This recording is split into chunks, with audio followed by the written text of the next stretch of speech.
I'm Jeff Gordon, and you're watching Racing America.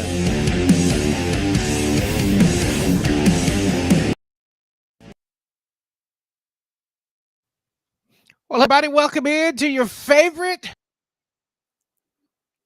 racing and general 9 years strong. This is indeed the Revved Sports Show for Texas. Real race talk. Showtime Bobby Chaffee right here. The Iceman, Rodney Rodriguez, that is the man on the left-hand side of the screen.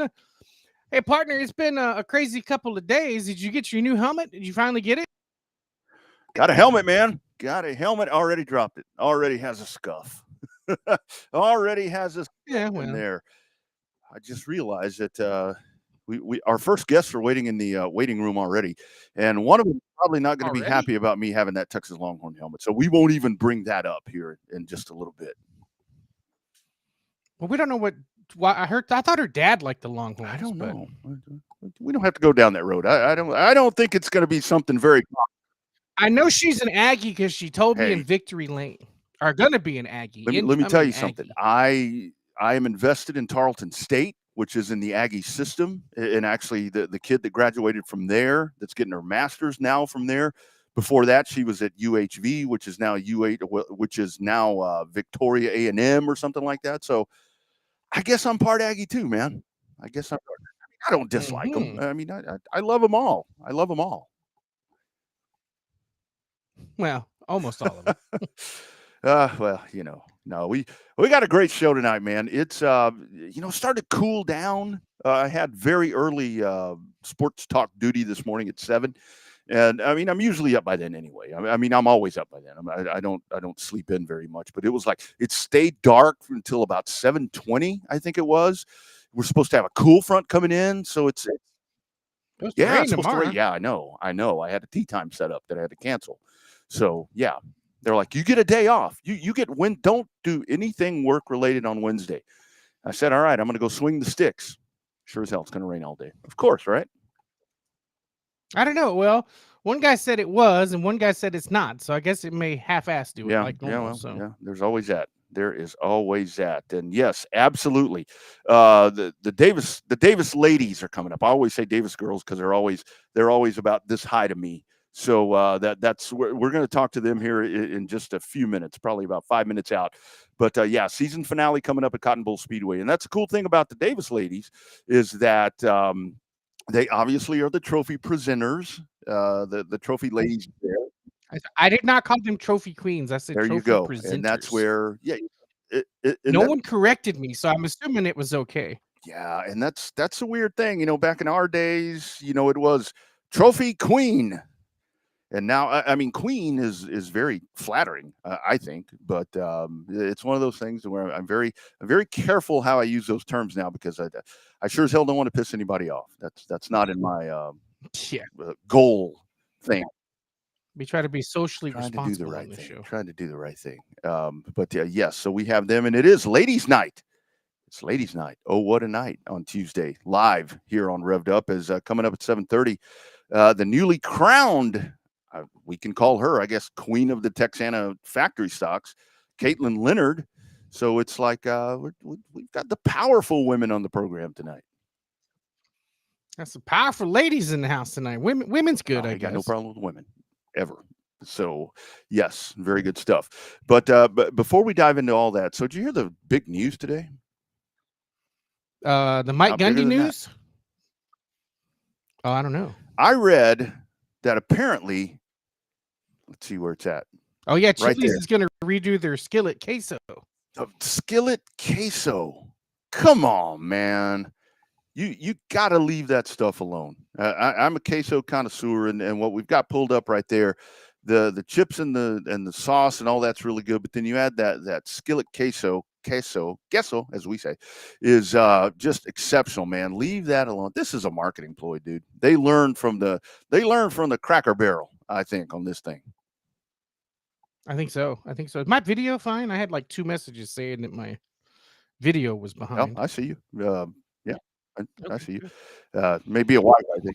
Yeah, I thought you were about the Mike Gundy news, but yeah, Chili's is important too because Did you? I already heard they shut down the phones in San Marcos so that the Oklahoma State couldn't be calling GJ Kinney already. Well, I mean, what I'm seeing for that is I'm seeing it's either going to be GJ your man, or like I said, Colin Klein, from Texas A&M, I think would be a good get as well, as he's kind of woken some things up there. So I don't know what they're going to do, but nothing's going to happen here. And I really thought that Gundy would go out on his own terms, but I guess the Tulsa thing was just inexcusable. But that dude, like I texted you guys in the group today, he's wanted to be done with this. And, this comes on the heels of the famous What's Wrong with Society? I'm a Man, I'm 40 thing. That was 18 years ago yesterday. So, the timing perfect. So, has it been that long? Dude? The I'm 40 thing has been You're that getting long? that old. I guess it makes him 58 then, huh? Yeah, I mean, he's in his prime right now. I think that he would, I don't know, is that a TV guy? I think he could be too, but I don't know. We never really thought Saban was TV material. Look how well he turned out. Knocking it out of the park with everything he's doing. And him and Pat McAfee make a damn good tag team. Yeah, I'm not the biggest Pat McAfee guy, but you know what? He drives the ratings up, so that's good for ESPN. But so all of that happening, but the skillet queso. So, and it's not that it's going to be eliminated; it's that they're going to reformulate the recipe. So I don't know what that means. No, man, that's gonna be like a new Coke that's thing. Exactly what it is, or probably what they're going to do is, because I've had this before, because trying to eat better and trying to whatever, as I slug beers here on Tuesday night, light beer at that helps my cause, but if you drink 12, that's not really helping the cause. But it's so now they have this meat that it's like meatless meat. Have you ever had that? The meat. I don't know what it's called, but it's like, one night we had chili here one night, and it was, really good. It was really, really good. And Tracy says to me, she's like, that's not real meat. I'm like, that's not real meat. What are you talking about? It's chili. And she said, it's like a healthy meat. And so I went and had two. Yeah, it's probably called Beyond Meat or something. So I went and had two more bowls, to make sure that I liked it. And I did. Just to sample it, I guess? Just to taste it, to make sure that it was okay. And it was. I don't know what they're going to do, but yeah, this is very much a new Coke, one of those type of things. You know how that goes, because the internet is going to go crazy when this is done, right? When it all happens, and Chili's is doing it a little different, to where they're actually giving us a warning that they're going to do it. So they're like really trying to preface this. Well, speaking of Nick Saban, you know what he said about the internet. Why do you care about what some guy puts on the internet who's a fat guy in his underwear living in his mother's basement? To me, it's not my mother's basement. It's my wife's basement. But that's what we do. Yeah, good stuff there. So we'll see what shakes out with that. All right, let's dive in on a loaded program, and lots to talk about. We'll have some NASCAR talk on the backside of the program. NASCAR news to talk about today. Short track stuff. We'll kind of recap a little bit of the Frank Grill 112. Big news for the Modifieds of Mayhem, as they have added a date in November. I think that's going to be really cool. Kind of a little outside of their territory thing, but I think that that's a really cool thing. They're coming to Houston. What? You heard it here first. And then Knoxville Nationals, quite the week there for Hudson O'Neal, as he winds up picking his first. And then we'll preview the VS CU 300. Big ass late model stock race that's coming up at historic Martinsville Speedway. All of that on the program tonight. And as it says in the comments there, we are live. So be sure and drop your remarks. Be sure and drop your thoughts. If you have a question on something, you'd like us to comment on something, or you just want to rant, check in right there, right? That's what we're here. This is therapy. Tuesday night therapy. TNT. No, Tuesday night. You said Thursday night. You're used to Thursday night football. Oh, did I say Thursday? Thursday. Tuesday night. Sorry. That's a whole different world. Tuesday night therapy. It's still thing. TNT. Fun Belt Tuesday night coming up here in a couple of weeks. TNT. Yeah, there we go. All right, let's dive in. Let's head over to Smithville, the beautiful town of Smithville, Texas. Take a look at those two right there. Those two should be trophy presenters. It is the Davis ladies right there. As you look at it on the left side, that is the younger Colby, and Jesse, the older of the two, on the right side. How you doing, ladies? Good. How are you? We're Good. good. Good. But before we dig into asking all the hard questions, I really need y'all to tell me, what's my name? Rodney. Rodney. No, Rodney. Rodney. Oh hell, don't confuse them out of the box, dude. I know. Now they're all grown. They're like, I don't know what this old dude's talking about. So anyway, how's the week going, you guys? Quite the weekend for you two at Texana. It was fun. Absolutely. So did you guys have it planned to just go out and dominate like you did, or was that just by chance? I mean, y'all put on a pretty good whooping to the rest of the ladies there in the powder puff. I mean, Jesse, you won it, and Colby finished second. But I mean, did you guys? I mean, you always plan to win, right? But I mean, did you plan to dominate and just look like you've raced a million times before that? No, I think going into it, we told ourselves we weren't going to win because that's how you lose. If you tell yourself you're going to win. So we went into it not thinking we were going to win, just trying to have fun. And I mean, we have somewhat of a racing background. So, I mean, we know how to drive race cars. We just didn't know that we were going to do that well. We'd never been in a dwarf car before. So how did that come about for you guys? Because I know that the DCRST powder puff thing had been going, they had tried to do it a few different times, as a matter of fact, and it kept getting rained out or whatever. And I kept seeing names tossed around, and I was trying to figure out who I would, if I was going to go lay money down on somebody. And I never saw you two even mentioned. And then I jump on my race pass, and it's like Jesse and Colby Davis. I'm like, shit, game over. Game over. How did all that come about for you guys? Well, one of the races, dwarf cars were at Cotton Bowl, and we ended up talking to Dwayne, and kind of been just hitting over that to my dad that I've been wanting to join in the powder puff this year, and then ended up asking the Mock family if I could drive one of their cars. So, yeah. Love it. Yeah, and for me, I was originally thinking that I was going to do it, and then I didn't know what car I was going to drive.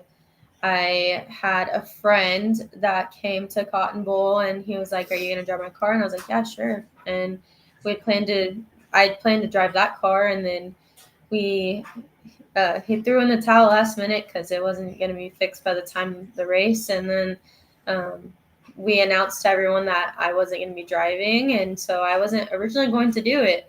And then that morning, actually, Danielle Long called my dad and was like, "Hey, we have a car if you're still wanting to do it." And I was like, "Let's go." Love it.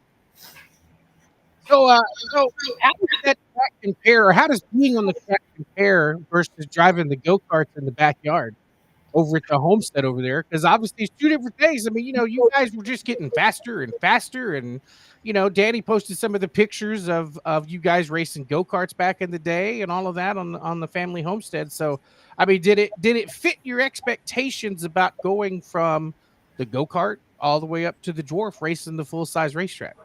I mean, it's definitely this big difference. Obviously, your go-kart has like 3 horsepower. And then you're going to a couple hundred. Yeah. So, and go-kart versus a full-size car, it's completely different. But as far as like the same principles, I think we had that in mind, but did not know how to drive one of those at all. Like, I mean, my dad has raced dwarfs since we were 3, and I was 3, Colby was a baby.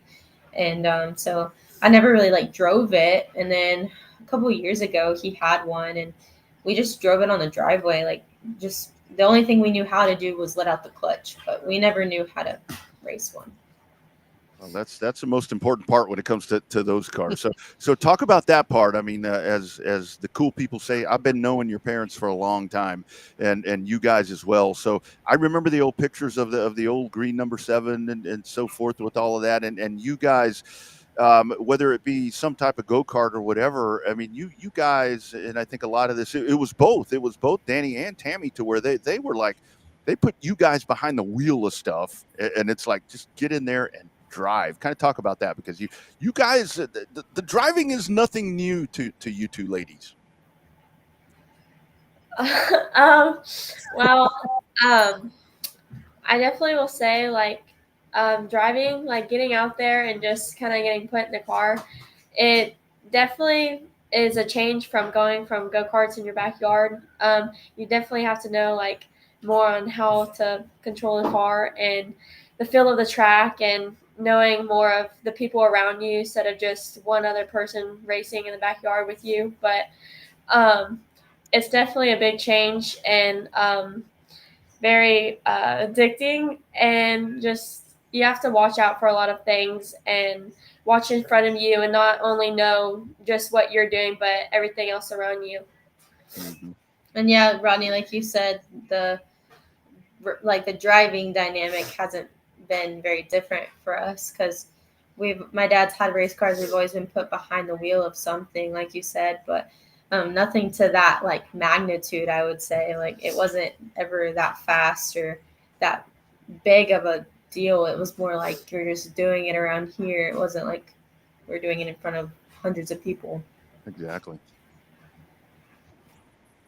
So Jesse, talk about it. I asked you about being the valedictorian of Smithfield High School, and you'd already filled out your applications. I know we joked one time at Cotton Bowl that the second half of your senior year doesn't matter because you put in all the applications early. But comparatively, I mean, obviously you hit the books a lot. Did you go to school there on yesterday, and be like, "Ha ha, look what I did. I'm smart." None of I'm my fast." friends or none of my like classmates really know that I do this. I mean, they do.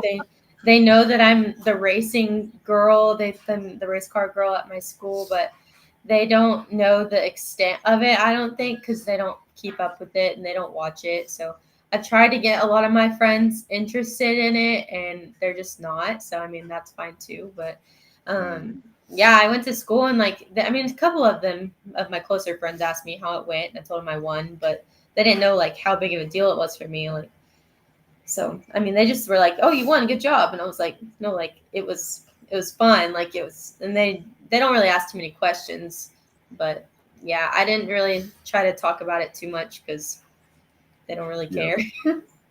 Yeah. They have no idea. They don't understand. Right. They have no idea. They don't know anything about cars, so they don't. Yeah.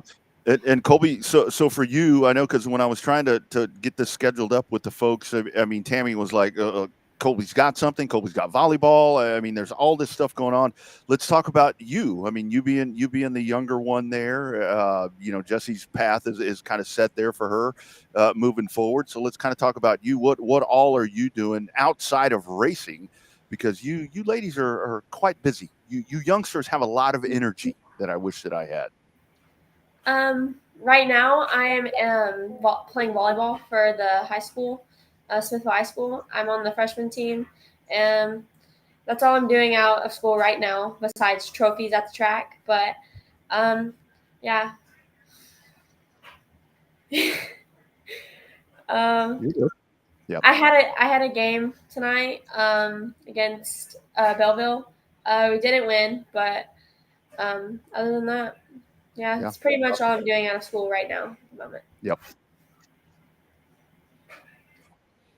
So let's talk about your dad for a minute. I know he's watching, and he's a friend of the show. He watches the show, and I've known your dad. Actually, well, Rodney and I have both known your dad before you guys are even born. So that makes both of us feel really old that one of y'all's graduating high school and the other one's an incoming freshman. But has Danny pushed you guys into racing? I know, Jesse, you got to race a little bit with that Nova, but I mean, has it been like a tomboy thing where he's just been like, go to the track, and now you guys go to the track every week and you're handing out trophies instead of chasing them yourself? How's his reception been to that? Really, I mean, I was old enough to kind of like know if I liked it whenever he first started. He's been racing since before we were born, obviously, but he started dwarfs whenever I was 3, and then Colby was a baby, so she was always at my grandma's house. They like would go to the track. They would take me occasionally. I would go out to Central Texas and Corpus and all those asphalt tracks with him, and I mean, I went quite a bit, so I was around it. I liked it because my dad did it. It was just something that, like, you grow up liking what your parents like, kind of thing. And then really, he never like pushed it on us. He was just kind of like, do what you want to do. Like, this is what I do, but if you think it's cool, we can do that too. So. Yeah, no, that's the best support system right there. I mean, that's really cool. So for you guys, I have to ask you on Saturday night. I mean, with both of them, because I know you're both parents very well. Which one? Who was more competitive? Because obviously Danny is he's a racer himself, like you guys have mentioned, extremely competitive, really great behind the wheel himself. But at the same time, Mom. I know Mom played softball, and Mom's very competitive. So were either one of them, did y'all at any point did you have to say, calm down, it's going to be okay? Really, they were just trying to calm us down, I think. Yeah. COVID was a little nervous, and yeah, I was a little nervous. That's awesome. But yeah, my dad, he'd give us a whole pep talk of like what to do, what not to do before, like, if somebody, we went over a situation in the living room. We took some Hot Wheels, and made a circle in the carpet in the living room. And he was like, okay, if a car comes here, what are you doing? Or like, we just did certain stuff. And he was like, if you don't know who's on the outside of you, leave a car length, like just basic stuff that you need to know before you go out on the track. And I kind of knew all of this stuff, but we were just like going over it, and Colby was learning it. And yeah, he kind of gave us a little pep talk. And then my mom, like, she was just there to just kind of support. That's great. That's funny. Danny, or I guess I'm assuming it's your dad posted on there. I don't know if you guys get to see the comment. Nobody wants to listen. Nobody wants to listen to Dad. So away from the track, or at least away from the competitive side of the track, you guys obviously do softball, volleyball, and stuff like that. Has that been a driving force to kind of keep you guys away from a race car, or did you guys want race cars growing up, like quarter midgets or anything like that? What's the story on that? No, definitely. Doing sports is definitely not that kind of key thing keeping us away from racing at all. But I just do inside school sports, no select, nothing much, but out of school. But I definitely would like a dwarf car. I've always wanted something. Jessie, when she was about my age, she did factory stock, which I like. I don't know. I would like to experience doing dwarf cars or something now, since I know that I definitely have it.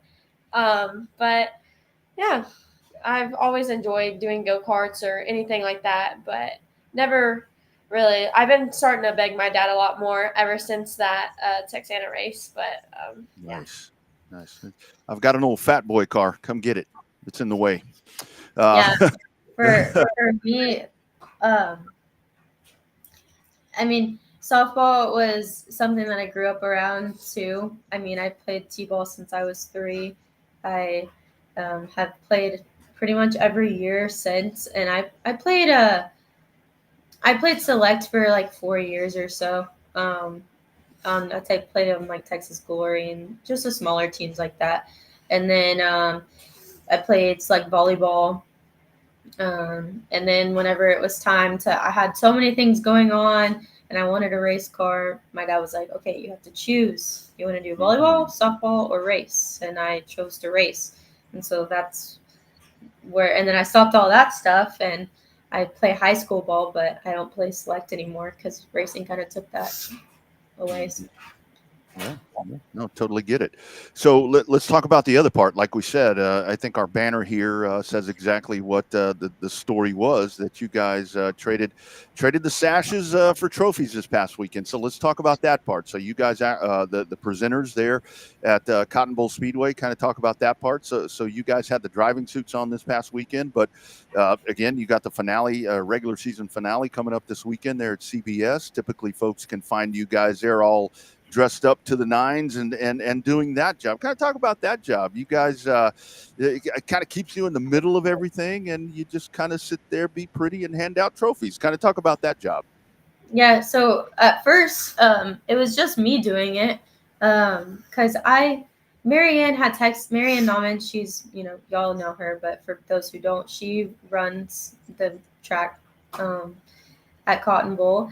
And so our other trophy girl, Kendall Garral, she had a softball tournament that week, and she didn't have a trophy girl. So Marianne texted my dad or my mom. She texted my parents and said, "Hey, I think your daughter is really beautiful. Like, we just want to have her at the track and do trophies." And I was like, it was a couple hours before the race, and I was like, whoa, like, I don't even know what I'm doing. And I remember I was in a rush. Like, I did my hair, I did my makeup in such a rush. And so yeah, I did that. And then I did it for the rest of that season with Kendall Garral. And then that next season Colby was always like watching, and I felt bad. So I was like, hey, can my little sister do it too? Like, we look the same pretty much. So I was like, she do it. And I was like, I think it'd be a lot of fun for her. She's like, yeah, for sure. And so Colby tried it, and we weren't like just throwing her into it, but if she liked it, she could do it, and she liked it. So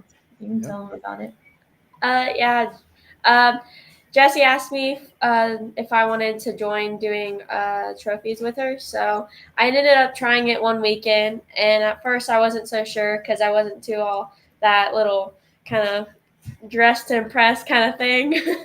But I tried it, and I definitely fell in love with it. And being a part of the track is a lot to do. And it's very it's very a main thing I get to go out and do pretty much every other weekend. It's really fun. I get to do a lot of other extra things at the track, not only just hand out trophies and take pictures, but help a lot of extra stuff. And one of our main bosses, Cody Alexander, I go and try to help him out a lot because he's helps a lot. I couldn't think of more than anything, but I go out and I help him mow the track, and I take care of the track sometimes and do a lot of extra stuff around there and help him out a little bit. Awesome. Yeah. Cody left that part out. I never knew that part. So what do you guys keep track of Cotton Bowl? Or is there any stories we need to know coming into this race weekend coming up on Saturday? No, we kind of we keep track of the schedule, but we're not really we try not to get too involved, I guess you would say, with everything that goes on. Because there's 10 million things that happen. We're just one part of it. And so we kind of just try to stay to ourselves, get our job done, and do what we're supposed to do. So as far as any secret things, no, we don't know. We just show up, give them their trophies, and say bye. She's saying we don't need to know. It's a need to know basis, and we don't need to know. Is kind of what she's telling us right there. Leave that to the adults. We just kind of stand there and look pretty. So hey, you do a good job of that. So last one for me, ladies. So what does this do for you guys? Colby, you talk about kind of that desire that wanting to race is extremely fired up right now. Jessie, for you, obviously your life is just about to take off. Once you get out of high school.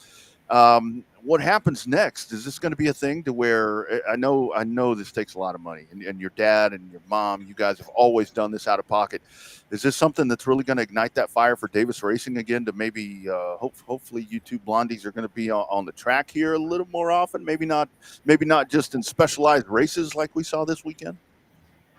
I don't know. It's hard. Like you said, it takes a lot of money. I'm going off to college next year. So if I were to find a car or find sponsors and all that, it would be for the next year or so. And then, Colby would be able to do it hopefully too. And she could really take off and do it. But as far as me, I could do it when I can, but I would prefer to do it all the time. So, hopefully we can get into some more cars or our own eventually. Yeah. Main thing right now is honestly, it's very expensive, obviously getting into that, like you said, but I definitely think at a point, I feel like maybe I'm getting pretty close to that point where I'm going to have a job soon, but I really think going and working or something, trying to save up money, maybe help my parents out and kind of really talked about getting me something to just start off with, get some seat time in a car, and look for sponsorships and all those good things to do. So, Yes, ma'am. They got that restricted division now. No, Rodney got a couple of old cars that work in that wouldn't be restricted fair. division. I mean, I don't know. these two. So like I don't like to brag, but they said that like my time was 4th fastest off of their pro division times. So all the guys were like, you need to come race with us. I think Colby would have fun with it because they're restricted, because it's her age of kids that are doing it. She definitely would dominate, but definitely with seat time. Yeah, definitely.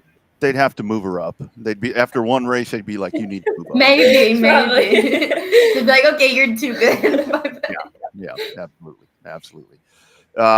Girls, this has been fun. Thanks for hopping on here, Colby. Thanks for. I know it's been tough for you today with everything you've been doing, but was really cool. And again, I just absolutely love this picture right here, because that when I saw that on Saturday night, I mean, that's a proud dad and that's a proud mom, and you two, you're their pride and joy, as you should be, and you made them and a lot of damn people proud with what you did on Saturday night. Congratulations, love you guys. But y'all have fun. We'll see. I'll see you Saturday for sure. So y'all try not to get into too much trouble, and y'all try to act a little bit more wild on that pre-race show that y'all do up there at Cotton Bowl. Don't let Milton have all the fun. Get a little wild on that damn thing. Yeah, we get asked a couple questions. I told them they need to interview us. Yeah, they should tell Milton to spice that thing up. Right. It's like, come on, dude, come on. I think I did one of those with y'all, and you guys were tell him, come on, man, we need some energy here. Yeah, I think last week Cody did it. It was good. Yeah. Yeah, we need some action sometimes. There you go. We have to stand there and smile, and it's great and it's funny, but yeah. Does that hurt after a while? Yeah. We're kind of trained. Yeah. Like, I think my mouth is used to it. That's awesome. All right, girls. Congratulations. Thanks for taking the time. Thank the folks also for us for getting this hooked up, and we'll see you soon, hopefully. Thank you. All right, take care. See y'all Saturday. You bet. There they go. Damn, they grow up fast, don't they? It makes you feel old, but it's cool. We're seeing that next generation all around come back around full circle. So that's that either makes us really old or makes us in this damn sport way longer than what we ever thought we would. Absolutely. I think it's the latter of the two, to where it's like, man, we've just been doing this for so long. But I did actually go in before the show and sat and watched them, and man, just what a job. They were good.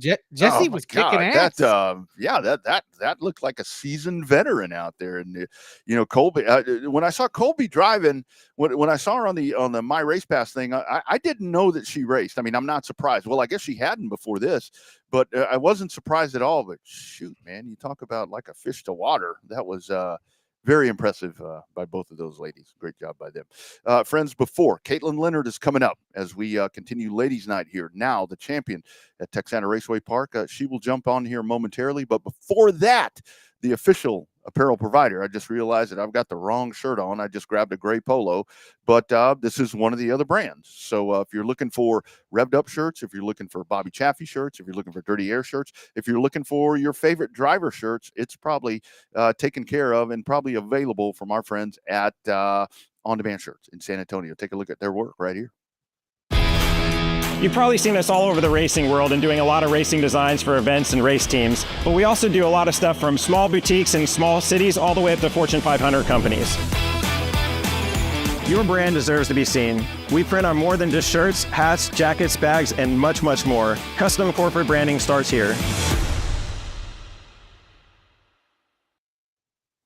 Yes, it do. More than shirts, it is on-demand shirts. Right. Speaking of on-demand shirts and Cotton Bowl, did you see those really kick-ass pink shirts and hoodies for Oktoberfest coming up? You can go to On-Demand Shirts has a link for sure. Cotton Bowl may have shared it on their Facebook page. Those are really good-looking shirts, custom event shirts for Cotton Bowl. They're pink hoodies and pink shirts for Breast Cancer Awareness Month.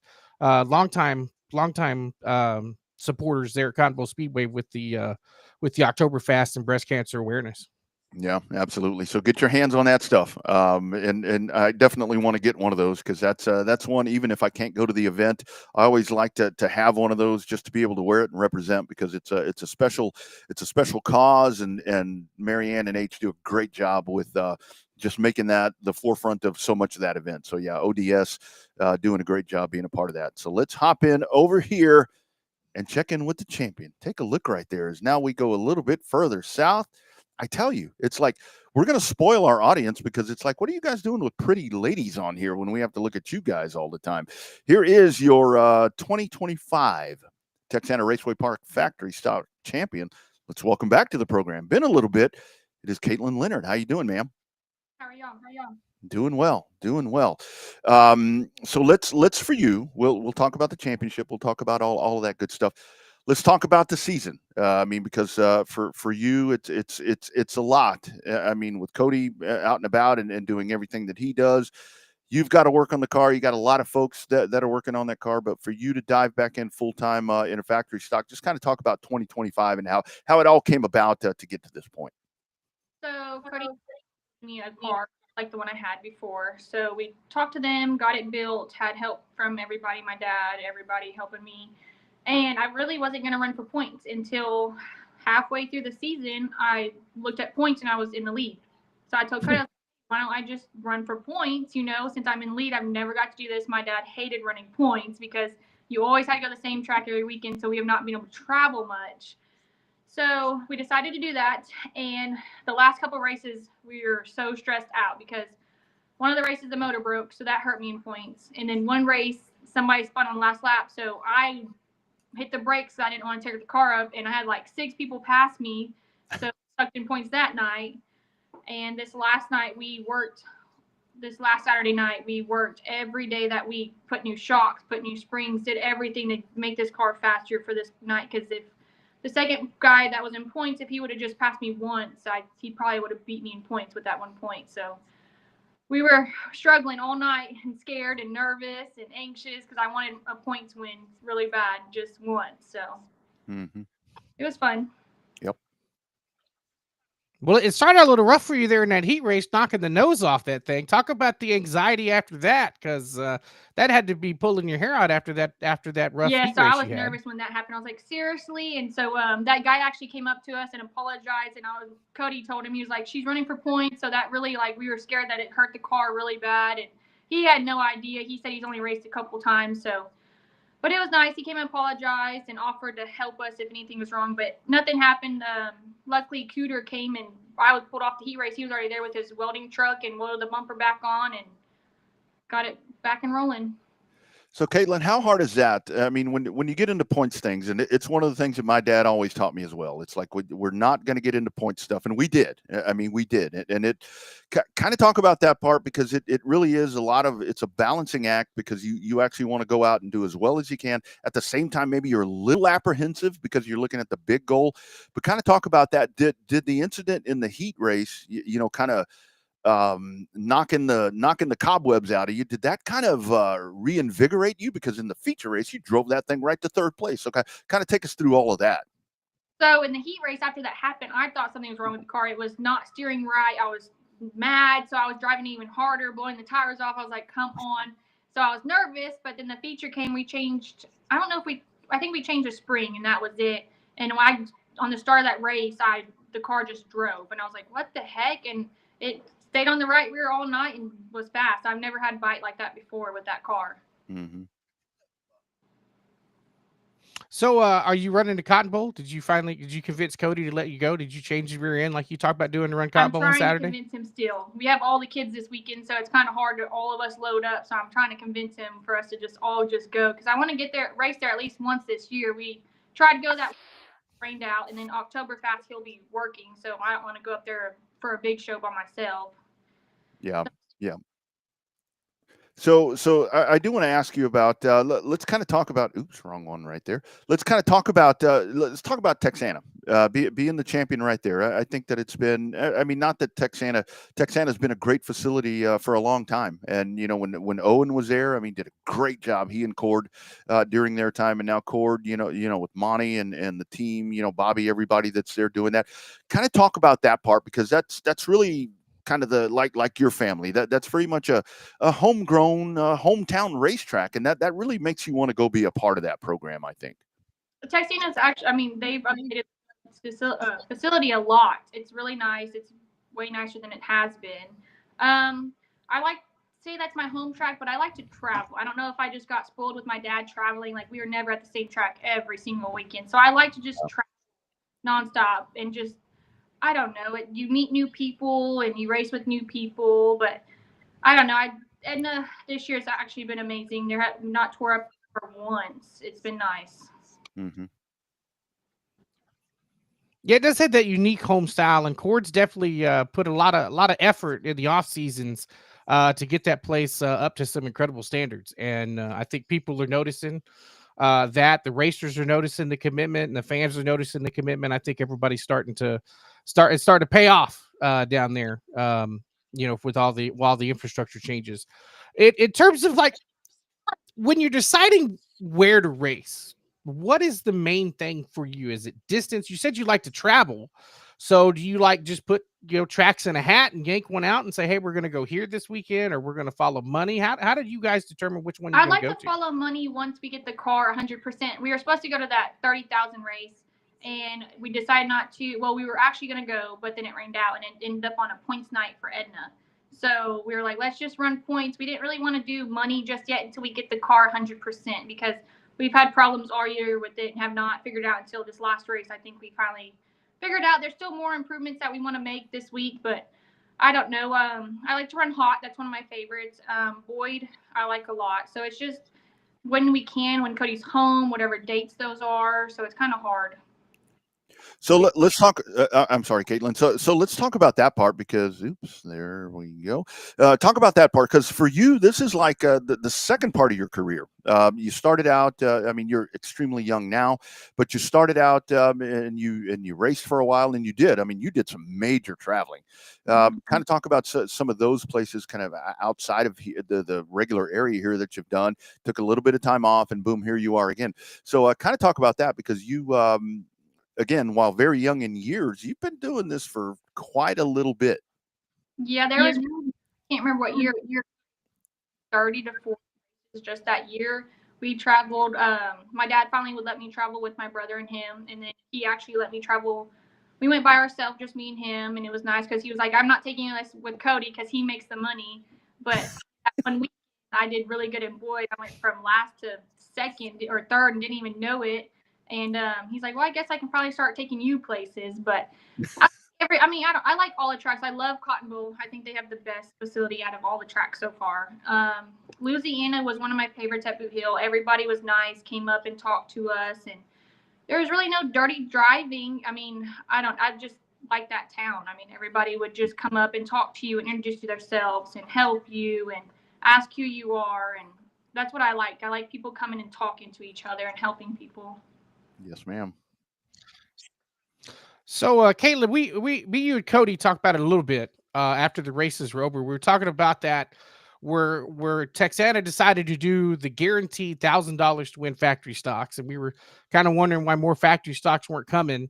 You mentioned traveling. It's kind of nice, and I'm not speaking on behalf of the track or anything. It's just my 2 cents, my opinion. Is that it's got to be nice when a track that's close to home pays the money that it does, because it's expensive to travel.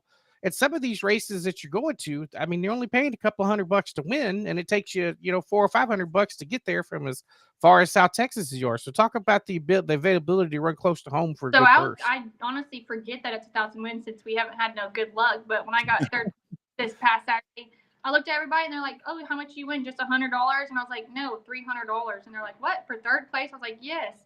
And I'm surprised. I figured we'd have 24 more every night with 1,000 wins, since Corpus don't run factory stocks all year, but 2 or 3 times now.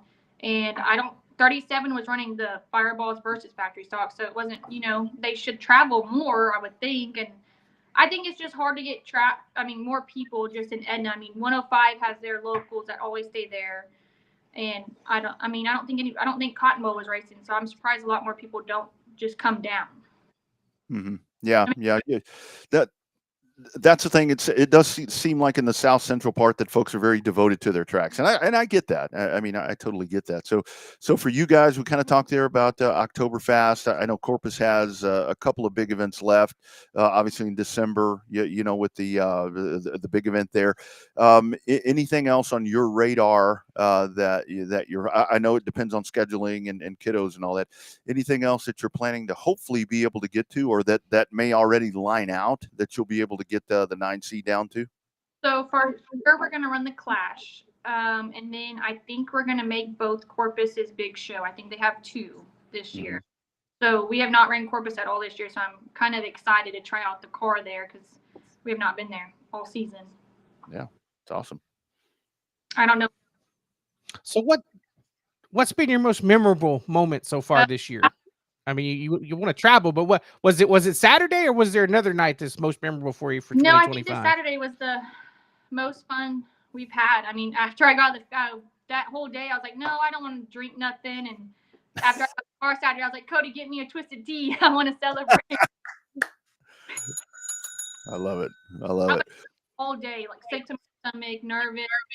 I want to win this championship. I've never got to. And then I went out there and I was in third on the restart. I was like, oh my gosh, I might have a chance at this. And it was fun. I didn't expect to get that far ahead. Yeah, no, it was a hell of a run. So talk about all the folks that make it happen. I mean, because it is. I mean, it's a challenge for you guys with you know, Cody on the road and so forth. But there's a lot of people, and again, I love the folks. I mean, I read the posts and folks that are helping you. I love that. I absolutely love that. Kind of talk about all the folks that make this happen for you. Mark Wright parks next to Longhorn Liquor. He sponsors every other race. He'll give us money, and at the track when Cody's not there, he's always offering to help. Like, hey, do you need this? And I'm like, no, I'm good. I got it. And then we have a couple friends that come to the races, Ashley and Anthony, and they come in the pits, buy a pit pass, and come help me all night long. Johnny Westfall and all them help me all night long, and then of course my dad, and then Cody sponsored the whole racing deal for me. He would want to get out of racing if it was his choice, but I keep telling him, no, let's keep racing. So that's right. And then Monty Chamberlain, he sponsors my way into Edna every race, so that helps a lot. Yep. I think that's it. Well, hopefully the championship will get you a few more. I hope so. Anyway, because you're one of the fun ones. We have a good time. Too bad you're not wearing the RUSS shirt that I gave you, but that's okay. Rodney wanted to see you in the RUSS shirt in person. I'll get to the track soon, Caitlin. So we'll make that happen at some point. I do want to. So let's talk about Cody. So with him, obviously he was hurt at one point. So being able to overcome that, but that dude just keeps wheeling. And another guy that he jumps into a bunch of different stuff. And hell, every time I look up, he's on a podium somewhere. Kind of talk about brother there with his stuff. Yeah, I haven't. House, they're always working on the race car, but he always has something new every time I talk to my dad or talk to them. But hopefully I can get in a modified just like him one day. Oh. Talking about stock car, but it's kind of hard where we live because if we race a stock car, it's only like Cotton Bowl and hot, so it's kind of hard to travel with stuff like that. Yeah, for sure. I don't know. That'd be fun. Have a couple of Leonards racing stems. That could be a lot of fun. I have to say, I drove that sport mod and then I drove that modified, and modifieds are way easier than a sport mod. Yeah. So I bet it's different for you because we ask a lot of the ladies, especially the ones like yourself that are so competitive, but you've done this for so long and always been so good at this. I mean this in the most flattering way. You're just one of the guys. I mean, you get out there and there is no hesitation. People they're not concerned about racing around you because you're probably going to beat them if you're around them. Kind of talk about that part because you've grown into this role. And when we talk about factory stocks in South and Central Texas, I mean, you're right at the top of the list of the best that there is around here. Yeah, I try not to be like, oh, I'm a girl, like, don't drive me like that. I just don't like that. I mean, I guess I've been racing. Everybody will ask me like, "Oh, you're the only girl out there." I'm like, most of the time there's a couple, and then even when I go to the races by myself and I have my son with me, it's just me and him, and people help me at the track. The girl racers will come up like, "How do you come out here by yourself?" And I was like, "My dad just taught me everything that I need to know, because I used to go by myself when he was with Cody out of town racing or somewhere." But it's nice not being just, the girly girl out there that runs you over, and I don't know. Nice to be competitive, I like to say. No doubt. No doubt. So, are you coming to the banquet? I haven't seen you RSVP on the page. Hopefully, you're coming to the banquet. Yes, I texted Monty. Cody actually leaves for work on Tuesday, so he's gonna fly home for the banquet and then fly right back up to West Texas. So, yeah, super awesome. Got to be there. I will try not to embarrass you at the banquet. I promise. I will try not to embarrass you, because Monty and I are hosting it. So, I didn't know. Yeah, Monty and I are hosting it. Breaking news. So. Yeah, I'll try not to embarrass you. I was texting Monty. I was like, "Is there beer, or do we bring our own beer?" That is my girl. The most important stuff right there. Is there beer? Do we bring our own? That's definitely something cool. That's a really good question. What did he say? Yeah, then you make up about it, like, everything that they're gonna have for you, or what to bring. Yeah, no, that's awesome. That's awesome. Super cool. Proud of the championship. As I said, always one of your biggest fans. And thank you for the photo with the shirt there. Like I said, the logos never look better. So that's super awesome. So congratulations on winning that championship. And I will see you at a track soon. Thank you. Absolutely. Take care, Caitlin. Bye. You bet. Here she goes. The champ. How about that? It's a fast lady behind the wheel. Her program just got better and better. She was really competitive on Saturday night. Like she said, they spent all that time changing them shocks and working on the springs and all that. That car had an extra gear on Saturday. It looked good. She seemed really comfortable. The best races she's run all season. Yeah. So lots of it's never a bad time to run your best on championship night and outrun your championship rivals. That's usually the time to really get it in gear and put a good night on. And I think a lot of that may have been because I've never been in like a points championship event. It's like one of those things to finish in the top 3 of the top 5.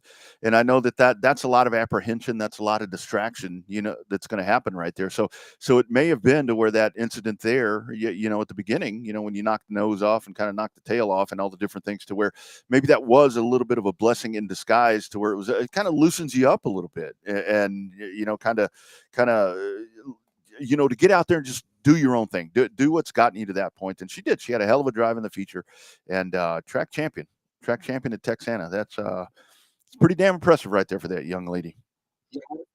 Yeah, a lot of fun. Lots of good stuff. A lot of people went to Texana for the first time in a while and really enjoyed it. So the facility wise, seeing the upgrades and some of the different stuff, and the race was pretty good on Saturday night too. So that was a plus for me. Made it a little easier for my job. So you had that at Texana, and thank you to the folks right there for checking in, the Davis girls and Caitlin, for their congratulations to them on their victorious nights there and championships, and for being a part of the program tonight. But as we mentioned there with Cotton Bowl, so you've got that one coming up, and there's some tight point battles that are going to be happening there, and it's a loaded night there at CBS. And again, when you want the great fan experience and everything that you're going to get, I mean seriously, and this is no again disregard to any other place, but Caitlin kind of talked about it right there.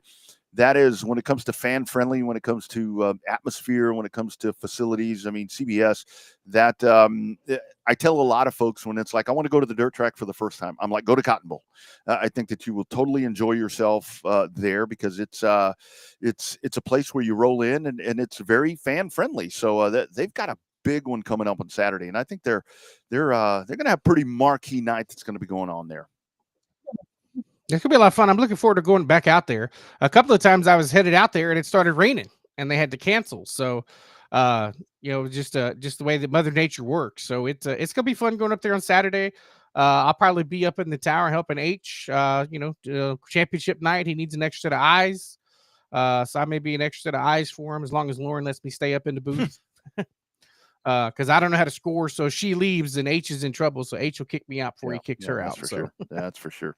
Good stuff there. Cotton Bowl Speedway coming up on Saturday night. Next, we'll go down the short track road around the country, talk about some of the stuff that's coming up, review a little bit of what we had this past weekend. Had a big UARA event. We'll kind of give you some nuts and bolts on that. And then kind of go down the NASCAR path and talk about everything after New Hampshire as we are into the second round of the playoffs. By popular demand, first, we're going to hear from our friends at My Race Pass. But as we come back in, we'll have that retro commercial that we played last week, and I had 4 messages. They said, play that again. So we'll preview the weekend coming up at Corpus Christi, coming up in 1990. All of that and more. It's hashtag Real Race Talk. It is a Revved Up Sports Show. Welcome to the My Race Pass app, the #1 app for motorsports fans. We want to make sure you get the most out of your My Race Pass app experience. With your new free account, you can use the My Race Pass app to see race day information, including event entries and official lineups and results for over 600 organizations across North America. You can also see track information and purchase online event tickets for select tracks. With your free account, you can also search for a track or series on the My Race Pass app and favorite their profile to receive news and race day notifications on your mobile device. To see more information and to see which app subscription is best for you, be sure to visit getmrpapp.com. My Race Pass, the ultimate racing resource.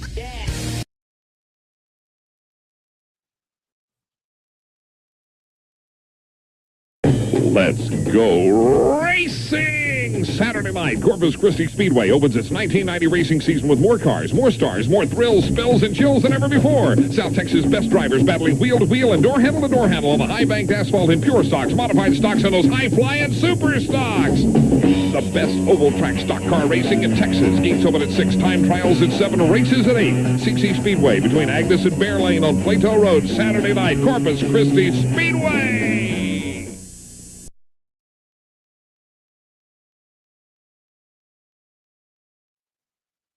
Disclaimer, don't drive to CC Speedway this weekend because you won't see any of that. As a matter of fact, you won't see anything. Won't see anything. Well, you see about half of the track if that other half is there. Yeah, that's just too cool to not keep in the library and play. So, good stuff right there and good stuff tonight. So you had UARA with the Frank Grill Memorial 112, and it's Colin Allman, and that's a dude right there that's kind of been lurking there. When you look at UARA and you look at a lot of these super late model races, that 67 car is always right there, and he puts it all together in pretty fantastic fashion, winning that UARA race there. And that's a very special one. I mean, Augie was in that race. With the familiar 112 and a lot of emotion and a lot of excitement there to honor a really cool dude in Frankie Grill. But Allman, that's another guy as we start getting into this big race time that we've got, with Winchester coming up, the All-America, and obviously the Snowball will cap it all off. But Colin Allman's a dude where you really need to start factoring that guy into these big races because he is really, really good in supers. Yeah, no, I mean, it's kind of a name that sneaks up on you because at first you're like, who? And then when you do the digging and you see, how much his program has improved over the course of the last couple of seasons, then you're like, all right, this dude's a player. And he beat some heavy hitters there, South Alabama for that 112 this weekend. Lots of guys were there. They were, it was a pretty tough field. It was a typical UARA race where, you had heavy hitters and lots of people were there racing, and the racing was good. And I mean, it was a typical Ricky Brooks racing weekend, really. I mean, that's the only way to really describe it. Every race has its bumps and, little bumps and hiccups, but for the most part, just another great race from Ricky and the gang at UARA. Yeah, and you got another one coming up this weekend. You've got 75 laps for the Sportsman. That'll be at Auburndale. That's going to be coming up, and the Sportsman at Auburndale, and that's the outlaw type of race car. So you'll have that one coming up, and that's going to be. I think I saw like when the initial thing, the entry list and so forth was released. I think these guys were already up to 15 cars. So kind of Auburndale, kind of one of the staple tracks there for the Sportsman. So that's coming up this weekend. So be sure and catch that. You can catch that on Racing America, as I think that that ought to be something pretty cool. Talked about the Modifieds of Mayhem at the top of the show, and big announcement from Stan Narrison and the group there at Modifieds of Mayhem is coming up on November 14th for the ASA Southern Super Series finale at New Smyrna Speedway, which is kind of off the beaten path there for where the Modifieds of Mayhem have been. So they will race on Friday night there at New Smyrna, and that's a whole different group. So I'm going to be curious to see what happens there. I don't know the total differences and so forth between the Florida Modified and a Southern Supers or a Southern Super, a Modifieds of Mayhem Modified, but I think that that's something on the night before you crown the Southern Super Series champion. I think that's something that could be pretty badass at NSS. I think it's a good idea. I think it was logistically, yeah, like I said, it's a little far outside their normal realm. But I mean, I think it just make a hell and of I a think race. the good thing about that is it kind of happens at the end of the season to where you've got a little bit of time to where you'll be able to, I mean, maybe a little snowball preview. I mean, to kind of get yourself ready for snowball. And I think that, oh, and by the way, also, I didn't check out Tim before they were on before us, but I did see. So when you start talking about the Derby and you talk about Outlaws and you talk about Sportsmen, 75 laps this year instead of 50 for the Outlaws at the Derby. So that's 25 extra laps right there. That I think that is gonna push that event to something really big in December at Five Flags. Yeah, I think so. I mean, anytime you add extra laps at Pensacola, you add more tire wear, the reliability becomes an issue with engines. Some of those Outlaws, they turn some pretty hefty RPMs, and you add 25 laps to that. I mean, there's tell them what's going to happen at the end of that race. So I like to see it. I think that you're going to see, they've increased the pro late model to 125 laps. The Alan Turner race is going to be 125 laps now. So I think they've listened to the fans, and the fans want more racing. And I think that 125 is about the perfect amount of right there toward full fuel run and all of that there on a pro late model. So I think that that's going to be just an opportunity to just be great racing there the first weekend. Pensacola is going to be absolutely a great place to be this weekend, as you will have Night of Champions #2 as they crowned some championships this past weekend. But coming up right there, take a look at that. So you've got this Southern Super Series, the next to the last race for them in that championship race. The pros. Alan Turner Hyundai pros will be there, and the Harvicks are coming in. So you got Kevin Harvick, and you've got Keelan Harvick that are going to be racing, Bubba Pollard, Cole Butcher. I mean, the list goes on and on. You got about a 12-point separation between Pollard and Butcher going into this race. So I guarantee you that it's going to pick up pretty nice for Night of Champions #2 at Pensacola. This is going to be something that you really want to catch on Saturday night if you can. Yeah, I think it's going to be great. With the Blizzard Series races are always on another level. We love all the racing at Pensacola, right? We love the hospitality with Pat and Tim and the gang down there. But man, those Blizzard races, it's just they're to me they're like mini derbies, really. Or like a, I don't know, like what do you call it? like a tease kind of deal when you watch like a little YouTube short versus the full-fledged YouTube video kind of thing, like a trailer, if you will, for a full-fledged movie. That's what you get when you watch a Blizzard race down there. And it's always a good prelude to what you're going to see happen at the Snowball Derby, especially towards the end of the year when the championships are going and people don't have anything to lose because they're not chasing points, they're chasing trophies. That changes the atmosphere of that race. And so it makes it a lot of fun. I wish I was going to be able to be home and watch it versus going to Cotton Bowl, but I got to have some. And I think that this one is, you add the Harvicks in there, and I think that this is something that's going to get more eyes on it. They're going to see one hell of a battle in both of these races. I mean, because with the super thing, and then with the pros, I mean, you've got a battle there with Jake Finch and Seth Christensen and Dustin Smith, to where it's like, and these are even more important when it comes to the pro late models as well, because I mean this is your chance to get. I mean, because we know what can happen trying to qualify for the Derby and the Snowflake.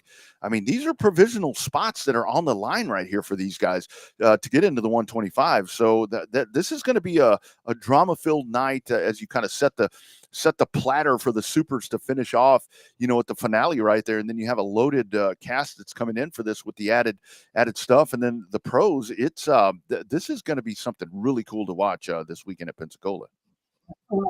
Yeah, it's gonna be a lot of fun. I mean, I wish I could be there in person, just because we love the streamers, but sometimes, Pensacola is so it's just deceivingly quick, right? As big as that place is and as sweeping as the turns are with the, kind of racing in that bowl. That's why I tell everybody, I mean, if you can't make it, get to the Derby. The Derby is special. You have a hell of a good time, and we always enjoy ourselves when we're at the Derby, seeing all our friends and everybody else. But obviously, stream the races if you can't be there live. But Pensacola, it's a bucket list track for a reason. A lot of people have it on their bucket list of nationwide short tracks to go to, and it's that way for a reason. Whether you go to a Blizzard race, you go to the Derby, whatever the case may be, it's one of the racetracks that you got to go to. I mean, even Tony Stewart's touring series went there. The what was that? Not the All-Star Tour. What the hell did Tony Stewart call his All-Star touring series that went to Pensacola? Yeah. SRL. SRL. No, SRL went there. That's not yeah, right. they were there. Yeah. So it was Pensacola on national TV that one time. So it's going to be, and I think the thing is, this is going to be, and I love the way this shakes out because it really is a good prelude to kind of take you into Snowball, because I think a lot of folks obviously understand that, and the Snowball is going to bring, because Cup will be done, all of that will be done.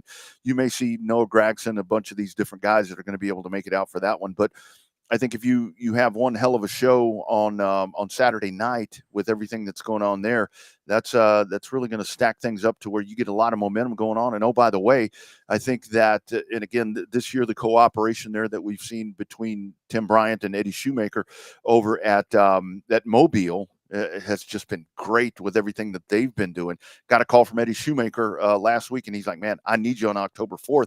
I can't get there for that. I'm actually going to be in Biloxi. I'm going to be like right next door from Mobile for the October 4th show, but I've got some work obligations, but they got the UARA to win $7,500 to win there. So, I mean, who can come in and knock off Bubba Pollard on October 4th? Because you know that Bubba's going to come in, because Bubba goes to Mobile. It doesn't matter what he's doing. It's like he comes rolling in there. He's in a slump. And boom, he breaks out of it. And then you got sprint cars there that night too at Mobile, for the backyard brawl. I mean, you want to talk about SEC football. You want to talk about all these things. A backyard brawl with sprint cars coming up at Mobile. Shit, that's an October 4th one that, God, that's a can't miss also. That was going to be a lot of fun too. Yeah. And it's so hard for them too to go against the SEC. They're right in the heart of SEC country, right there in Mobile, right there in Pensacola. But the fans still come out. The race fans will still come out, and obviously, I'm sure they'll probably have some stuff on TV somewhere. Yeah, both those places. You gotta have it. But that sprint cars at Mobile, I mean, the size of the testicles you got to have to run flat-footed around Mobile in a sprint car, that's pretty crazy. Yeah, I've seen some testing videos and all that to where they've been out there, and it's like, holy smoke. I mean, you are holding on for dear life. And I will say, kind of one of the things with Mobile, folks will say, well, it doesn't have a wall. I would think with a sprint car, I would rather kind of go off of the track and maybe take a little flight than hit a concrete wall, to be honest with you. I think if I had to take the lesser of the two evils, I think I would take that rather than hitting like a Pensacola wall, because that's a very abrupt stop. But just some really cool stuff. Really cool stuff that's coming up there. Again, the Night of Champions at Five Flags. You want to catch that as well. Up north at White Mountain, Johnny Clark had not been to Victory Lane since May of 2024. And that's unheard of. And he wins where he wins quite often. So Johnny Clark back to Victory Lane there at White Mountain Speedway. He won his 50th race, career race. It's a super late model race there at White Mountain 2024. Breaks the streak over a year. Weird to say. And Johnny Clark hadn't won in a year, but damn it, he breaks that streak and wins at White Mountain again. That's great to see. Friend of the show, been on the show before. Nice dude. Yep, super absolutely. Nice guy. Also, back to the dirt side, you had the Lucas Oil, you had the Lucas Knoxville Nationals, and that was something to follow along there. Just a week full of track. The track was a mess on a couple of different nights, but again, once again, you just see when you have a professionally run track like Knoxville is, to where they come in and they make chicken soup out of chicken shit, and that's exactly what they did throughout the week with some weather problems. Hudson O'Neal, I saw him tumbling over in the middle of the week, and I'll be damned, he comes out and he wins his first Knoxville Nationals there over Ricky Thornton Jr., Donnie Moran, and then Shepard rounding out the top four there. Started 15th in that race and drove that sprint car to win the Knoxville Nationals. Really, really impressive. It's Right? crazy. Yeah, it's impressive. Impressive. Yeah, It really was. that right there, because you get a lot of folks that say, well, it's a bunch of follow the leader. If you're going to start in the front, you're going to win or whatever. And it looked like that was going to be the case. I mean, it really looked like that was going to be the case.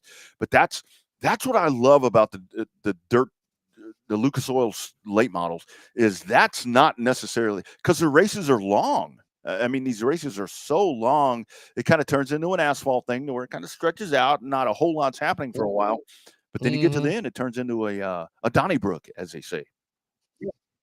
Yeah, definitely. Lots of stuff happening there. Underrated racing. I mean, I think that it's like we said that a couple of shows ago, like it's trying to be, there for a while, everybody was into all the other racing, right? Now everybody's kind of going back into their clique and staying in their lane, and the dirt guys are only paying attention to the dirt guys, and the pavement stuff's only paying attention to the pavement stuff. When all we need to do is work together. It's not a hard concept, but it was not that one's better than the other. It's just all motorsports as a whole needs to be successful. If there's a big scandal or a big crash in a dirt, people outside the world just think that every single they don't know the difference when they just see it. We know the difference between a dirt late model and a pavement super late model, but your average person just like, oh, that's just a race, nobody cares or whatever. But we all need to work together to make it better. And I will tell you, if you're a diehard pavement person, an asphalt person, which I am. I mean, that's what I grew up doing. I raced that, and that's what I've always been around. And now, with dirt here in Texas, I've kind of gravitated over there to where I enjoy that very much as well. I'll tell you that if you want to if you're a diehard pavement person, if you want to give dirt a shot and you want to watch it, and you want to try to get into it and kind of feel it a little bit, watch some late model racing. To me, that really is the one that kind of, I'm like, okay, I kind of get this. I kind of get what they're doing here. And it's probably just as stupid as they kind of look like pavement cars. Maybe that's what it is. I don't know. But it was one of those things to where that's when, if Lucas Oil Dirt's on and I have free time, I'm going to watch it. Because that's sprints are great. I mean, I love IMCA stock cars, the same thing. To where if you get a big stock car event, I can turn that on and I'm like, okay, I can totally feel that. I can totally get into that. So if you're new to dirt, like Bobby and I, dirt aficionados, we are now. I mean, you dive into that, and that'll kind of give you that nibble a little bit. That's that minnow on the hook that can kind of give you that taste. Yeah, definitely. That Sparkling City Classic, IMCA stock cars, IMCA limited modifieds, big time money there in Corpus at the end of their middle part of December. That's going to be a hell of a lot of fun. Quickly over to asphalt. You do have, when you talk, kind of one of the hidden gems, like we always talking about, and I don't know why we mentioned this at the beginning, but the Valley Star Credit Union 300 for the late model stocks. Obviously, you've got the Cars Tour that does what the Cars Tour do, and they'll be back at Tri-County on the 4th as well. But that Valley Star 379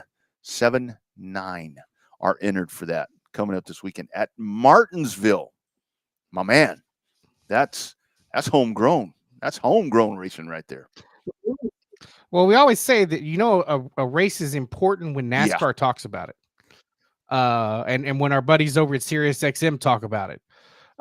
That is one of the races. I mean, it's the Derby, it's the Chili Bowl, and the Credit 300 lap race there at Martinsville for the late model stock cars.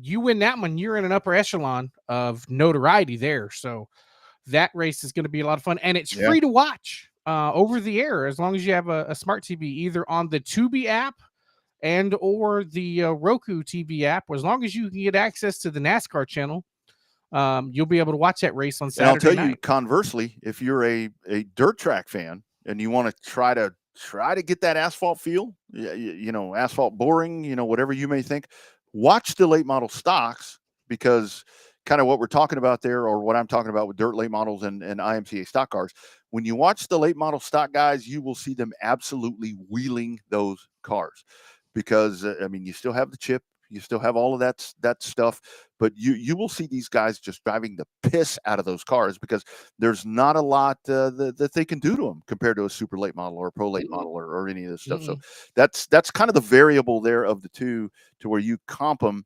If you're dirt, watch the late model stocks, because I think that you'll get the feels. You'll get and on top of that, there's a bunch of them. So you'll kind of have that dirt track. Oh, and there will be carnage. I mean, there will be carnage. Yeah. We'll be talking about the carnage of that race coming up here probably next week, for sure. Because there's gonna be carnage, there's gonna be wrecks, and there's gonna be controversy. But that's part of it. I mean, with a race that big, you got to have Majeski in that race. So Ty Majeski will jump into a late model stock. I'm going to tell you right now, I saw that Jared Fryer's in that race. He's a friend of the show. He's a friend of ours. But I'll tell you, with what we've seen Jared Fryer doing this year, that's a dude where, he's kind of pick and choosing what he's doing. I'm glad he's doing this one. Imagine if Jared wins that. Connor Jones is in this race. Mason Diaz, Stuart Cruz, Peyton Sellers. I mean, the list goes on and on of these 79 folks that are entered for this, to where it's going to be in and of itself Jake Crum just to get into the race. So you're going to be entertained. Yeah, they got to run alphabet soup too. If you have a bad qualifying night, you're screwed. You got to run alphabet soup. Yeah, absolutely. So that'll be a good one as well. So that's what you have coming up this weekend. So kind of looking back, we talk a little bit of NASCAR. Here we are moving forward. Ryan Blaney wins at New Hampshire. I missed the race. I did go back, took your advice and watched it, and got caught up to it in about 12 minutes. And I guess the story coming out of that is Denny versus JGR. I'm not going to say Denny versus the youngster there, Ty Gibbs. Denny is, I understand Denny's point, and I understand Denny being frustrated, and Denny kind of took matters into his own hand right there. But Denny's kind of bucking the system right there, and Gibbs says they're going to let these guys work it out. I don't think I want to work things out with Denny Hamlin. And what did Denny say at the end of that race, Bobby? Leadership needs to get involved, and leadership does not want to get involved. Yeah, that's what they said, and they don't want to get in the middle of it. I mean, it's one thing to take out your teammate. It's another thing when the teammate name above the door of the race car is the same one that's above the door at the front entrance of the race shop. That's right. So, and that move right there, I get it. But at the same time, I get Ty Gibbs to where it's like you don't want to get out of the way. I mean, you don't just want to move over or anything like that. But I mean, at the same time, you do. This is very much a team acclimated sport now, to where you have to respect the fact that your teammate is running for a championship. Doesn't matter who it is. I mean, that there should be a little respect right there. But I mean, that just taking the matters into his own hands, and this is going to be a story that's going to, I think, that's going to continue to trickle along as we go. And I think that as we've seen Ty Gibbs, he's, say what you want to say about the guy. And I mean, I know he's disappointed that he's not in the championship race and not in the playoffs right now. But I mean, Bobby, you have to think at some point, this dude's going to return the favor. And it's probably not going to be something better conducive for JGR winning a championship. No, I mean, I'm thinking the Roval. Yeah. If Denny's in on points, boom. I think that it's like if he wins at Kansas, if Hamlin wins at Kansas and is locked into the next round, Gibbs is going to punt his ass at the Roval. That's my prediction. Yeah, it could be. And that ultimate, because we all know SVG is going to win the Roval. Yeah, he qualified 10th. I see that. And I think that's where folks need to really, where people discount him to where it's like when he gets better, he has gotten better. I mean, you look at some of these oval track races to where he's been like the lucky dog, or he's been where they've said he's been in the way, but he's the guy that's running trying to get back on the lead lap. His oval program has gotten a lot better. And I think that once you get into the offseason, this dude's going to have sim time and going to continue to learn this car even better. You better be ready, because I think 2026 is when this guy could become the full deal, and you're going to have to deal with this guy on oval tracks at some point. Well, and then you got Zillich coming up full time. They announced today Kyle Busch's current crew chief, Randall Burnett, leaving RCR, going to go over to Trackhouse to be crew chief for Connor Zillich. I still say in a perfect scenario, you give Zillich the 87 and you put SVG back in a number 97 Cup car to match all his other race car numbers. It's putting SVG in a number 97 is the same equivalent as getting Chase Elliott into a number 9. Remember how when he was in number 24, it didn't feel right? SVG, after watching all the supercar races and all of that, and watch him in an Xfinity series in a number 97, him in a number 88 car just doesn't feel right. I think if you put him in a number 97 car, it sets the world lines up. I'm curious to see with Randall Burnett moving off, moving away from RCR, what you do with Kyle Busch. And I know that a lot of folks have been, I heard Harvick earlier, talking about this, to where it's like, even you've got the biggest detractors that you've ever had for Kyle Busch, to where it's like, this guy, and the funny thing about it is what you hear folks talking about these days with Kyle Busch is, can he win a race again? Not, he should be winning races, which I think he should be winning races, because I don't think that Kyle Busch's talent set or skill set, none of that has diminished. I mean, this guy, I would still put him pound for pound with anybody else in the Cup Series at this point as one of the best drivers. But it's just that there's no speed. There's nothing. I don't know what RCR does. I've heard Rodney Childers being tossed around as maybe a possible replacement there. Look, Rodney Childers is a great guy. He had a great run there with Kevin Harvick, but in this next-gen car, he didn't blow me off the map. I don't know if that's the answer. I don't know if you go get another guy that was good at something else to come in here and try to fix what's going on with Kyle Busch. But I keep hearing people say, what's going to fix Kyle Busch? The equipment's going to fix Kyle Busch. There's nothing wrong with him. It's just... There's one thing that's going to fix Kyle Busch. It's called Stellantis. Stellantis. That's the parent company of Dodge. Oh, yeah. Well, I mean, maybe. Oh, yeah, that's right. It sure as hell is. Maybe it is. I mean, maybe it is. But that's the only place for Dodge to go is RCR. Yeah, well, I don't know. I don't know. They can't start from scratch because they don't have an engine program. Well, I mean, maybe so, but I think that'd be a hard pill to swallow for Pop. I guess if the money's right, you know how that goes. When it comes to tough situations, if the money's right, if they show you this, you kind of get over that loyalty thing. So maybe that's what it takes. But I keep hearing. It's the same reason Mike Gundy left today, because he got $5 million more today than he did if he stayed the whole year. Ray Evernham, when you look at when Dodge came back the last time, it's like Ray Evernham was a Chevrolet guy, a Hendrick guy, and boom, he's gone. So that tended to fix stuff. So I don't know, but I don't want to see, and I don't think that Kyle Busch's days are numbered. I mean, his time as a Cup driver, he's just not a fan of the new car. I mean, he doesn't like it. And why does he not like it? I think is because of what do we talk about, to where it's like these guys, him, Harvick, Tony Stewart, Jimmy Johnson, these guys like to get in these cars and they like to put their skills to make the fucking car go fast. And they can't do that with this car. They can't do that with that. It's like they overcome a lot of obstacles just because they're able to manipulate the car better. And they can't do that with this car. And I think with Kyle Busch, what I don't want to happen is that once his contract is over, is that he steps away. Still, he's not in his prime anymore. I don't think he's in his prime, but I don't think he's in the sunset of his career either. I would hate that Kyle Busch walks away without another win in a year or two, and we think, damn, he had 2.5 good years left in him. Put him in a good spot. Put him in a good. I think this dude has 5 or 8 wins left in him if you put him in a good spot. Got to put him in a good spot. But where is that spot? He can't go back to Hendrick.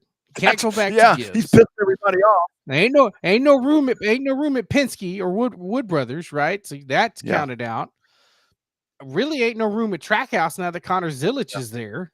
I mean, where's he going to go? He don't like Spire because Spire screwed him out of the truck team in the truck building when he sold his stuff to Spire. RCR is the only place left for him. Yeah. Maybe so. So we'll see. But it's like, seriously, it's painful to watch. And I mean, Kyle Busch has done things and said things, that rubs everybody the wrong way. I mean, everybody has been pissed off at this dude for one reason or another at some point in the last 20 years, right? That dude's been around. Yeah, easily. Yeah, but easily to 20 see years. that dude struggling around to run in the top 30, that's insulting, man. That's insulting. And Austin Dillon has 2 more wins than Kyle Busch does in the last 2 years. That's even more insulting. Although Austin Dillon, he's a great driver depending on the racetrack and whatever. But yeah, I don't want to see Kyle Busch go out this way. So I don't know. That's a good call. Maybe it is Dodge or whatever you said. Stellantis. Maybe that is the answer. And for the folks saying, well, maybe he'll just go run the truck series. No, his kid's going to run the truck series before he does. Well, it makes sense because if he switches to Dodge and there's the Dodge truck team, That'll put Brexton in line to get one of the Dodge truck teams because there's going to be at least 5 for 1 year. They'll probably scale back to 4, and then have a 5th part-time truck in 2027. So I don't know. I'm still interested to see how that plays out. It's one thing to get a body made and get a team to put bodies on it, and then of course I keep hearing that there's going to be a universal chassis similar to the next gen car, going to be a next gen truck chassis where you buy it directly from NASCAR instead of building it yourself. So that's what I heard is coming up in 2028 for the trucks. But they've, I kind of think the motor thing has kind of done the trucks in, and I get that economical part of all of that, of what the intent was there.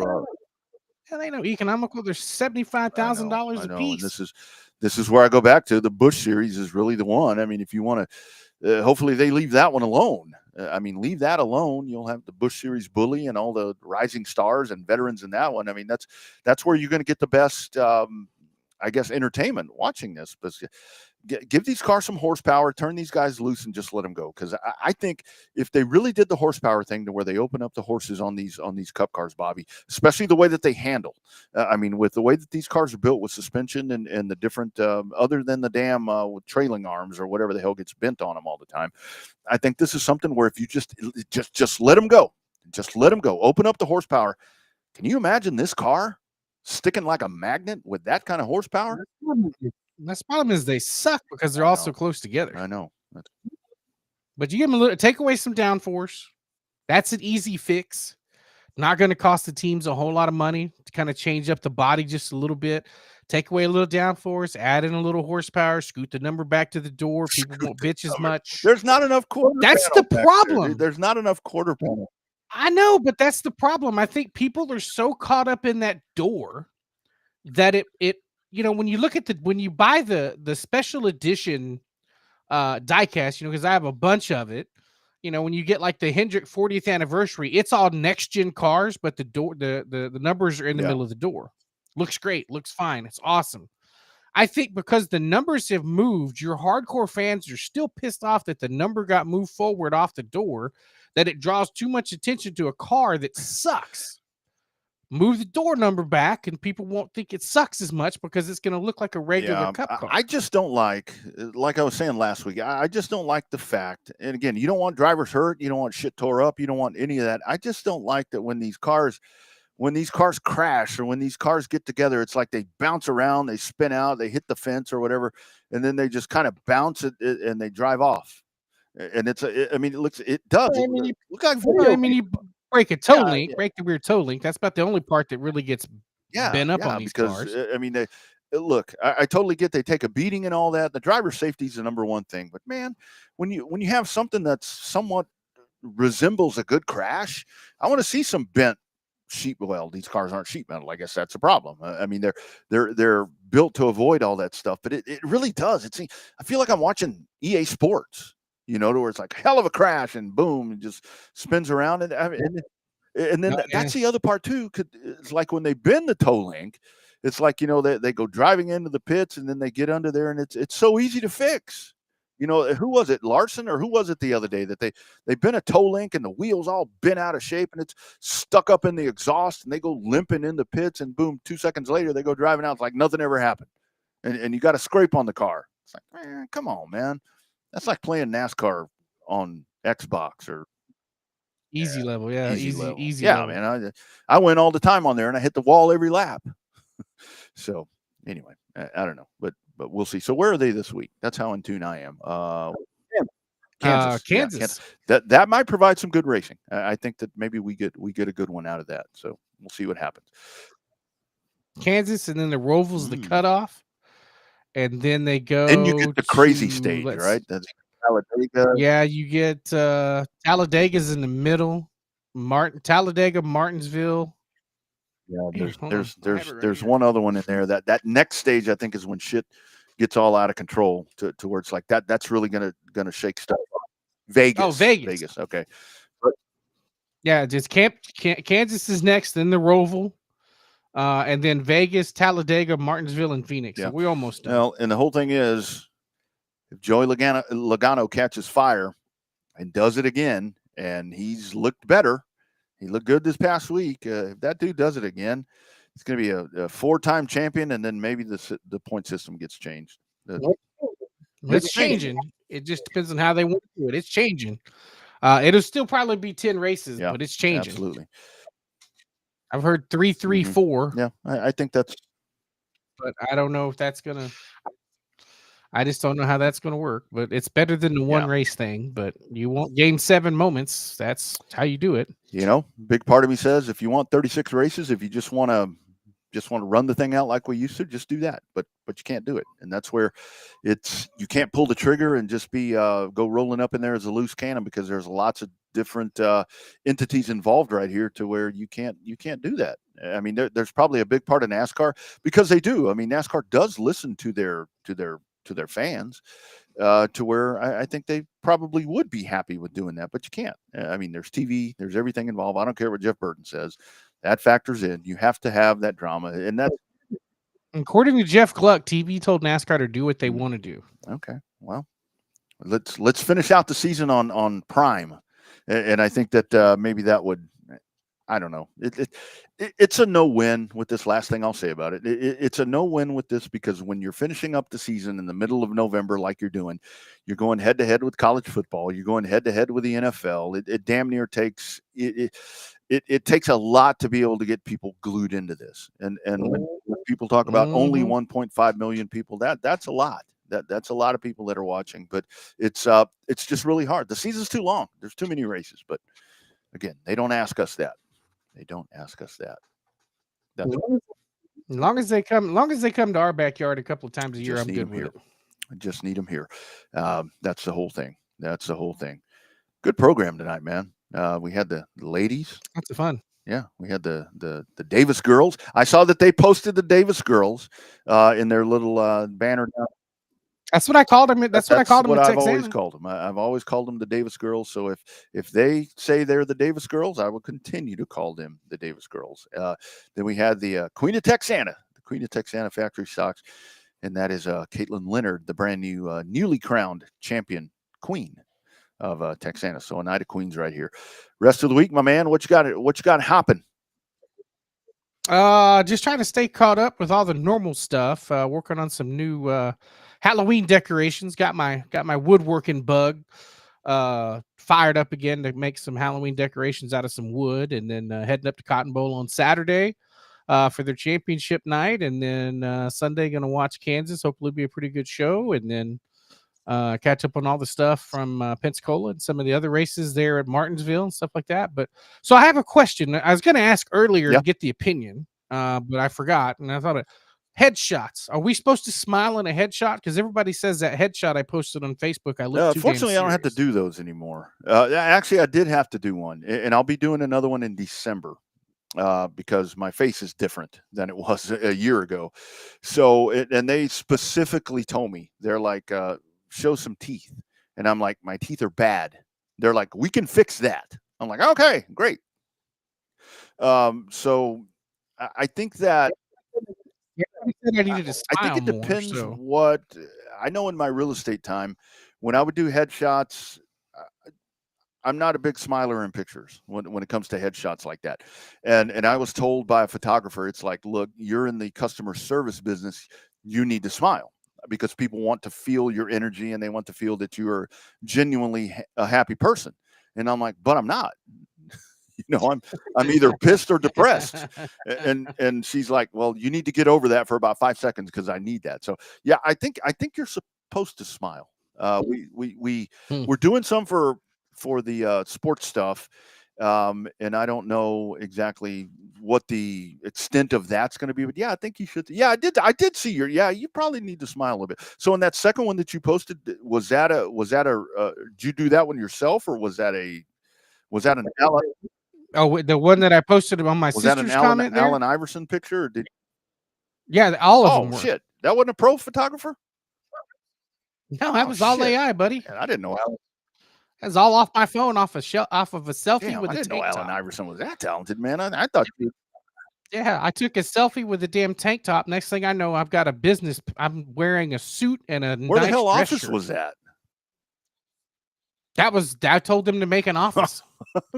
Dude, there you go. Christine says, I'll send you the picture that it was No, that I if started you're with. if You're you're gonna in a be tank top, shocked. I don't need that. You keep that. Yeah, I was in a tank top. I was in a tank top in my front no. office, and boom, there. I'll next take thing I your know, word boom. for it. You keep that. I've seen you, dress for bed, so I know what that looks like. I mean, not that it looks bad or anything, but it's all right. Yeah, it's a little bigger than it once was. That's what she said. Actually, smaller is what she said. But no, yeah, you should smile. That's okay. All right, I guess I have to redo it. I'll try to take some more, and then I'll post some new ones that with me smiling. So hopefully everybody won't be, I didn't even comment because that was my first thought, that you looked way too serious. And it's like, but I know with your job, but this is where I go back to with what you do for a living. It's like, you don't need to look like a happy-go-lucky guy, because you kind of need to be, stern. So, I wouldn't think that you'd want to be, So, but no, I meant to ask. I wanted to ask that in the beginning so we could get lots of responses and find out. Post it. I mean, post it on the Revved Up page. I didn't know it was Allen Iverson. I thought you had gone and had that made, because the way you framed it, it's like, I finally took the time and got some headshots made. I'm like, this dude went to like Foley's and went to the professional photography studio.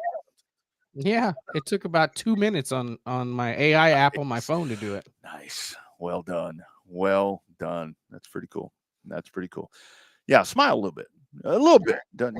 All right, I'll take some. I'll make some. Y'all pay attention, because the next couple days on the Revved Up page, we'll have the brand new Bobby Chaffee headshots that are going to be done. I need to learn how to do that. I've got too many distractions. That's why I say I don't go to the TikTok.